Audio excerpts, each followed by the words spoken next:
പെട്ടിക്കകത്ത് തലയേറ്റി വെച്ചേക്കുന്ന പൂച്ചസാറിനെ നോക്കി നമ്മുടെ മൂന്നാറിലേക്കുള്ള യാത്ര തുടരുകയാണ് ഗൈസ്. നമ്മൾ ഗൂഗിൾ അമ്മച്ചിയുടെ നേതൃത്വത്തിലാണ് സഞ്ചരിക്കുന്നത്.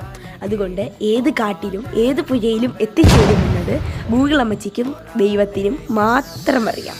അതൊക്കെ പോട്ടെ, എന്തായാലും നമ്മുടെ യൂട്യൂബ് ചാനലിൽ മെയിനായിട്ടുള്ള നമ്മുടെ കല്യാണിയുമായിട്ടാണ് നമ്മൾ ഈ യാത്ര പോകുന്നത്.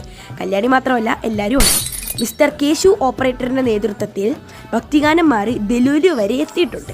അങ്ങനെ നമ്മൾ കാടുകളിലും പുഴകളുടെയും ഇടയ്ക്ക് കൂടെയാണ് ഈ പോകുന്നത്. ഗൂഗിൾ അമ്മച്ചി പറയുന്നത് പോലെ തന്നെയാണ് നമ്മൾ എന്തൊക്കെയായി തീരുമെന്ന് ഗൂഗിൾ അമ്മച്ചിക്ക് അറിയാം. ഞാൻ നേരത്തെ പറഞ്ഞതുപോലെ തന്നെ. അങ്ങനെ നമ്മൾ ഒരു പാടത്തിൻ്റെ സൈഡിലൂടെയാണ് പൊയ്ക്കൊണ്ടിരിക്കുന്നത്. കുറേ സഞ്ചരിച്ച് കഴിഞ്ഞപ്പോഴാണ് ഈ കേരളത്തിൻ്റെ ഒരു മനോഹാരിത എനിക്ക് മനസ്സിലായത്. കുറേ സഞ്ചരിച്ചപ്പോൾ റെയിൽവേ ട്രാക്കിൻ്റെ സൈഡിലാണ് നമ്മളിപ്പോൾ എത്തിയിരിക്കുന്നത്.